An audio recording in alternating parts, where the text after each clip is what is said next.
Q news అందించే అవకాశాన్ని సద్వినియోగం చేసుకోండి. సమస్య ఎక్కడున్నా నేనున్నానంటూ ధైర్యంగా ప్రశ్నిస్తూ రాజకీయాల పట్ల అవగాహన కలిగిన అనుభవం గల రంగారెడ్డి హైదరాబాద్ రిపోర్టర్లు కావాలను సంప్రదించవలసిన నెంబర్లు 8688926084. ఈ బీఆర్ఎస్ పార్టీ నాయకులు ముఖ్యంగా రాముడు అండ్ రామన్ దండు, రామని పేడు దండు, కేడీ మీడియా అంటారు దాన్ని. కేడీ మీడియా ఇదే పనిగా ఈ లంగ కథలు అన్నట్టు అట్లా అయింది ఇట్లా అయిందని చెప్పి ఉల్టా మాటలు. కేడీ మీడియా మార్ఫింగ్ వీడియోలతో రెచ్చిపోతున్న గులాబీ నేతలు కార్యకర్తలు. సీతక్కపై బీఆర్ఎస్ ట్రోలింగ్స్, సోషల్ మీడియాలో పీక్స్ కు చేరిన దాడి, ఇటీవల అసెంబ్లీ స్పీచ్ మార్ఫింగ్, ఇప్పుడు మరో వీడియోకు బూతు డైలాగ్స్ జోడించి ట్రోలింగ్ చేస్తా ఉన్నారట సీతక్క పేరు మీద. కరోనా టైంలో అడవి బిడ్డలకు అండగా ఉంటే కూడా ఇదే తీరు. మహిళా కమిషన్ చైర్పర్సన్ నేరెళ్ల శారద పైన దాడి, కేటీఆర్ కు నోటీసులు ఇచ్చినందుకు ఆమెపై దారుణంగా కామెంట్లు, చర్యలు తీసుకోవాలని పోలీసులకు పౌర సమాజం ప్రతినిధుల ఫిర్యాదు. పౌర సమాజం ఏం చెప్తుందంటే ఈ లంగలు ఎవరైతే ఉన్నారో వీళ్ళు ఎక్కడ ఉంటారు, ఏం కథ, పట్టుకోండి వాళ్ళని అని చెప్పి చెప్తా ఉన్నారు. ఎవడెవడు ఈ సోషల్ మీడియాలో తప్పుడు ప్రచారాలు చేసి మార్ఫింగులు చేసి ప్రజల్ని మోసం చేయాలనుకుంటారో వాళ్ళు ఎవరైతే ఉన్నారో వాళ్ళు మీకు తెలిసి ఉంటే కూడా వాళ్ళ ఐడియో ఇప్పుడు నేను చూపిస్తా, ఒకటి రెండు బార్ చూపిస్తా.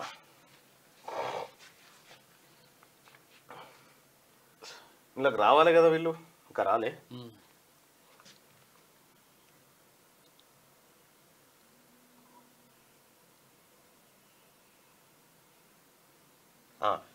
అన్న నాది 3 లక్షల లోన్ ఉన్నది అన్న, నేను మీది డబ్బులు ఎందుకు కట్టాలి, 2 లక్షలు మీరు మాఫీ చేయండి, మొత్తము ప్రతి సంవత్సరం 100% మేము రెన్యువల్ చేసుకుంటున్నాము అని చెప్పారు అంటున్నాడు.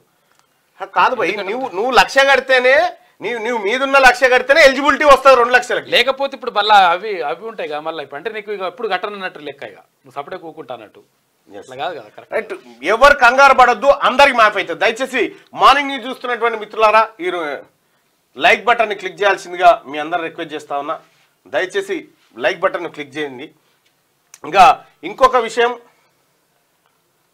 ఇక్కడ మహిళలను వీళ్ళకు బూతు సీన్స్, బూతు డైలాగులు యాడ్ చేసి ఇటు సీతక్కను అటు నేరెళ్ల శారద ఇద్దరిని టార్గెట్ చేసి వేధిస్తా ఉంది కేటీ రామారావు గాని సోషల్ మీడియా. దాని అడ్రస్ నాకన్నా చెప్పుర్రి, మేము కూడా ఎంకులాడుతున్నాము. అలా పని చేసుడే. దాని అడ్రస్ ఎక్కడ ఉంటుందో చెప్పుర్రి. 1000 రెట్లు ప్రమాదం ఉంటుంది ఇక మీతోటి ఈ సమాజానికి. కాబట్టి మీ పని చేయడమే కరెక్టు, మీ పని చేయడమే కరెక్టు. ఈ పట్టభద్రుల ఎమ్మెల్సీ ఎన్నికల్లో ఎట్లా చేయించినవరా రామాను మా మీద? ఎన్ని లంగ కథలు పడ్డవరా? నీకొచ్చిన లుచ్చా పనులు అన్ని చేసినవరా? నీకొచ్చిన లుచ్చా పనులు, నీకున్న లలిత కళలన్నీ మంది చేస్తారని చూపెట్టినవరా? కానీ ఏం పీకినవరా? నువ్వు పీకింది ఏముంది? పట్టభద్రులు ప్రజలు డిసైడ్ అయ్యారా? నువ్వు చేసే లంగ పనులన్నింటినీ ప్రజలు చూసిరు. ఇలా ఇదే కాదు, ప్రభుత్వాన్ని ఇటు మహిళా మంత్రులను, మహిళా కమిషన్ చైర్పర్సన్ ను పట్టుకొని ఈ కార్యక్రమం అంతా చేస్తా ఉన్నాడు.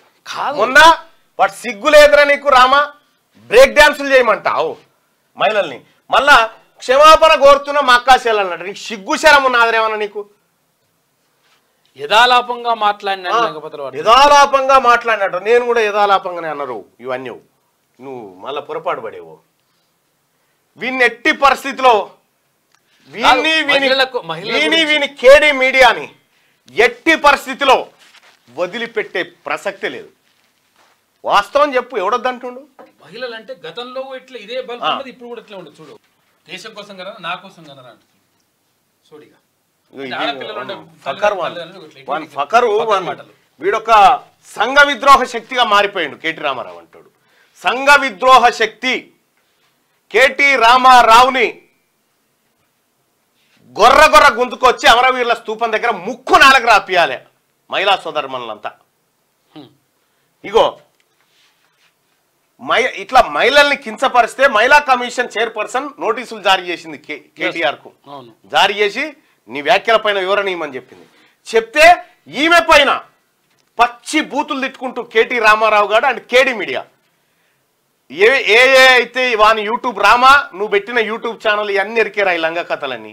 నువ్వు చేసేటి అంతా వాళ్ళు ఇక్కడికి వచ్చి బిట్టగాడు అంతా వచ్చి ఇక మేము ఏదో చేస్తా ఉన్నాం ఇది ఇట్లా అయిపోయింది అరే నిజంగా చెప్తున్నా మా ముఖ్యమంత్రి గారు మల్లన్న చూసుకో అని నాకు చెప్తే గట్టి కూర్చుంటే నాకు నిజంగా చెప్తున్నా కదా మల్లన్న నువ్వు చూసుకో అంటే 1 నెలలో నీ దుకాణం బంద్ చేస్తారా కథం 1 నెల మా ముఖ్యమంత్రి గారు పొరపాటున మాట చెప్పలే ఆ మాట చెప్తూ చూసుకో ఇది ప్రజాస్వామ్య దేశం ఈ అన్నిటినీ స్వీకరించాల్సి ఉంటుంది మల్లన్న అంటాడు ఆయన కేటీఆర్ కు నోటీసులు ఇచ్చినందుకు ఆమెపై దారుణంగా కామెంట్లు చర్యలు తీసుకోవాలని పోలీసులకు పౌర సమాజం ప్రతినిధులు ఫిర్యాదు మంత్రి సీతక్క లక్ష్యంగా సోషల్ మీడియాలో బీఆర్ఎస్ నేతలు కేటీఆర్ అభిమానులు కేటీఆర్ ఫ్యాన్స్ చేస్తున్న దాడులు శృతిమించుతున్నాయి గతంలో ప్రతిపక్ష ఎమ్మెల్యే ఈడు వాడు రౌడీ ఉండే కంటోన్మెంట్ గుండా క్రిషాంగ్ గారు ఏడున్నాడు ఉన్నాడా ఏమో కనిపిస్తలేడు గతంలో వాడు ఈ బ్యాచ్ అంతా వాడు వాని పక్క పొంట వాడు ఉంటాడు వాడు ఆడ దొరుకుతారో పట్టుకోవాలన్నా వాడు వాని పక్క పొంటోడు వాళ్ళ మీద కేసులని వాళ్ళు పట్టుకొచ్చేయాలి వాళ్ళని గతంలో ప్రతిపక్ష ఎమ్మెల్యేగా ఉన్నప్పుడు ఈ తరహా వేధింపులు మొదలైన నిరుడు అసెంబ్లీ ఎన్నికల ఫలితాలు వచ్చి మంత్రిగా ఆమె ప్రమాణం చేసినప్పటి నుంచి మరింత పెరిగాయి సీతక్క ఎక్కడ ఏం మాట్లాడినా అందులో కొన్ని మాటలను కట్ చేసి వాటిని బూతు డైలాగ్స్ సొంత స్క్రిప్ట్ యాడ్ చేసి ఫేస్బుక్ ట్విట్టర్ ఇన్స్టా వాట్సాప్ గ్రూపుల్లో సర్క్యులేట్ చేస్తా ఉన్నారు ఎవడన్నా ఇట్లాంటి తప్పులు మీ ఊరి వాట్సాప్ గ్రూప్ లో గానీ ఎక్కడన్నా ఈ తప్పుడు మార్ఫింగ్ వీడియోలు పెడితే వెంటనే కాంగ్రెస్ పార్టీ కార్యకర్తలారా వాని మీద కంప్లైంట్ చేయరు ఆ ఫార్వర్డ్ చేసిన కూడా అని పని చేయరు మహిళా కమిషన్ చైర్మన్ మీద చేస్తారని ఆయన తర్వాత మంత్రి పైన గౌరవప్రదమైన క్యూ న్యూస్ అందించే అవకాశాన్ని సద్వినియోగం చేసుకోండి సమస్య ఎక్కడున్నా నేనున్నానంటూ ధైర్యంగా ప్రశ్నిస్తూ రాజకీయాల పట్ల అవగాహన కలిగిన అనుభవం గల రంగారెడ్డి హైదరాబాద్ రిపోర్టర్లు కావాలను సంప్రదించవలసిన నెంబర్లు 8688926084